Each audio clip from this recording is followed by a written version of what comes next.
Hi friends. അപ്പോൾ ഇന്നത്തെ ഈ ഒരു വീഡിയോ വീട്ടമ്മമാർക്ക് വളരെ യൂസ്ഫുൾ ആയിട്ടുള്ളൊരു വീഡിയോ ആണ്. കുറഞ്ഞ ചിലവിൽ വരുമാനം ഉണ്ടാക്കാൻ പറ്റുന്ന ഒരു വീഡിയോ ആണ് കേട്ടോ. അപ്പോൾ നമുക്ക് സിമ്പിൾ ആയിട്ടുള്ള രീതിയിൽ എങ്ങനെ ഹെയർ ബോ മേക്ക് ചെയ്യാൻ നോക്കാം. അപ്പോൾ അതിനായിട്ട് ഞാൻ എടുത്തിട്ടുള്ളത് ഗ്ലിറ്റർ ഫോം ഷീറ്റാണ്. റെഡ് കളറാണ് ഞാൻ ചൂസ് ചെയ്തിട്ടുള്ളത് കേട്ടോ. അപ്പോൾ ഇതിൽ നിന്ന് നമുക്ക് 5 സെൻറ്റിമീറ്റർ വീതിയിലും 6 സെൻറ്റിമീറ്റർ നീളത്തിലുമുള്ള ഒരു റെക്റ്റാങ്കിൾ ഒന്ന് അടയാളപ്പെടുത്താം കേട്ടോ. അപ്പോൾ ഇതിൻ്റെ അളവ് നമുക്ക് വേണമെങ്കിൽ കുറയ്ക്കാം അല്ലെങ്കിൽ കൂട്ടാം. ചെറിയ കുട്ടികൾക്കാണെങ്കിൽ ഈ ഒരു സൈസിലൊക്കെ മതി. തീരെ ചെറിയ കുട്ടികൾക്കാണെങ്കിൽ ഇതിലും അളവ് കുറച്ചെടുക്കാം കേട്ടോ. നീളം 3 സെൻറ്റിമീറ്ററും വീതി 2 സെൻറ്റിമീറ്ററും എടുക്കാവുന്നതാണ്. ഇതുപോലെ 2 റെക്റ്റാങ്കിൾ ഞാൻ കട്ട് ചെയ്ത് വെച്ചിട്ടുണ്ട്. അപ്പോൾ ആ ഒരു 2 റെക്റ്റാങ്കിളിൻ്റെ 4 സൈഡ്സും ഈ ഒരു രീതിയിൽ കർവ് ഷേപ്പ് ആക്കി കൊടുക്കാം കേട്ടോ. അപ്പോൾ രണ്ടും ഇതുപോലെ ചെയ്തെടുത്തിട്ടുണ്ട്. ഇനി നമുക്ക് 2 രീതിയിൽ ഫോൾഡ് ചെയ്യാം. ഫസ്റ്റ് മെത്തേഡ് ഇതാണ് കേട്ടോ. ചീത്ത വശത്തേക്ക് ആദ്യം ഒന്ന് ഫോൾഡ് ചെയ്യുക. അതിനുശേഷം 2 സൈഡിലും നല്ല വശത്തേക്ക് ഇതുപോലെ ഒന്ന് ഫോൾഡ് ചെയ്യാം കേട്ടോ. എന്നിട്ട് ഗം വെച്ചിട്ട് നമുക്ക് സ്റ്റിക്ക് ചെയ്യാവുന്നതാണ്.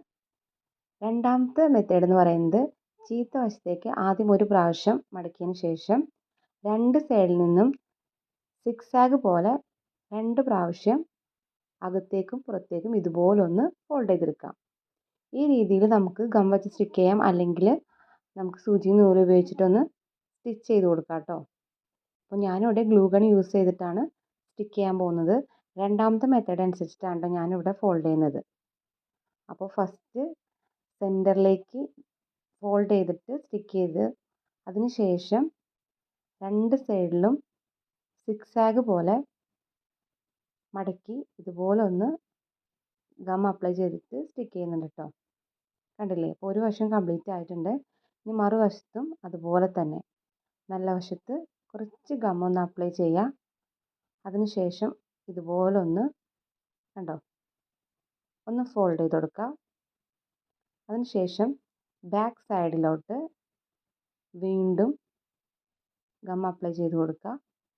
വീണ്ടും ഇതുപോലെ ഒന്ന് ഫോൾഡ് ചെയ്യാം കേട്ടോ. ഇതിന് പകരം നമുക്ക് സൂചി നൂല് ഉപയോഗിച്ചിട്ട് സ്റ്റിച്ച് ചെയ്ത് കൊടുക്കാവുന്നതാണ്. ഇനി ബാലൻസ് വന്നിട്ടുള്ള ഫോം ഷീറ്റിൽ നിന്നും ചെറിയൊരു പീസ് ഇതുപോലെ ഒന്ന് കട്ട് ചെയ്തെടുക്കുന്നുണ്ട് കേട്ടോ. അപ്പോൾ അധികം വീതി വേണ്ട, നമുക്ക് സെൻറ്ററിലൊന്ന് ഒരു ബോ പോലെ കെട്ടിക്കൊടുക്കാൻ വേണ്ടിയിട്ടാണ്. അപ്പോൾ ഈ ഒരു രീതിയിലാണ്, ഇത്ര വീതി മതി കേട്ടോ. അപ്പോൾ ഈ ഒരു രീതിയിൽ നമുക്ക് ഗം അപ്ലൈ ചെയ്തിട്ടൊന്ന് സ്റ്റിക്ക് ചെയ്ത് കൊടുക്കാം. അപ്പോൾ ഇത് ഹെയർ ബാൻഡിൽ വച്ചതിന് ശേഷം നമുക്ക് ഹെയർ ബാൻഡ് ഉൾപ്പെടെ ഈ ഒരു ബോ കെട്ടിക്കൊടുക്കാവുന്നതാണ് കേട്ടോ. അപ്പോൾ വളരെ സിമ്പിളായിട്ട് നമുക്ക് ഇതുപോലെ 2 ഹെയർ ബോയും ചെയ്തെടുക്കാവുന്നതാണ്. ബാലൻസ് വരുന്ന പീസ് ഇതുപോലെ നമുക്കൊന്ന് വെട്ടി മാറ്റാം കേട്ടോ. കണ്ടില്ലേ? വളരെ ക്യൂട്ടായിട്ടുള്ളൊരു ബോയാണ് നമ്മൾ ഉണ്ടാക്കിയെടുത്തിട്ടുള്ളത്. ഇനി ഞാൻ ഇതുപോലൊരു സാറ്റിൻ ഹെയർ ബാൻഡിലോട്ടാണ് ഇത് സ്റ്റിക്ക് ചെയ്യാൻ പോകുന്നത്.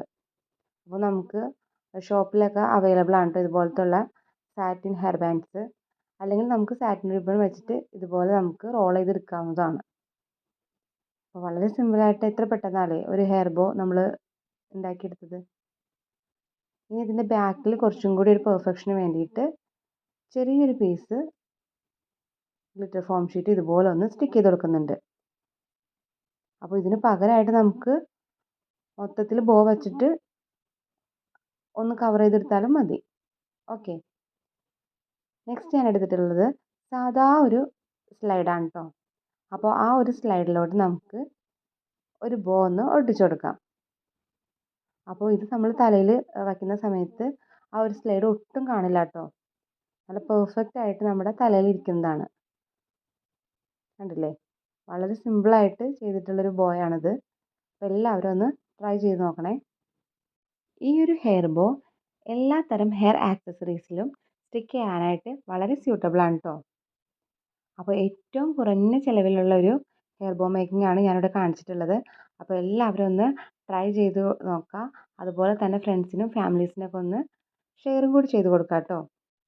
ചാനൽ സബ്സ്ക്രൈബ് ചെയ്യാത്ത കൂട്ടുകാരൊക്കെ ചാനൽ സബ്സ്ക്രൈബ് ചെയ്തും കൂടി സപ്പോർട്ട് ചെയ്യണേ. Thank you for watching.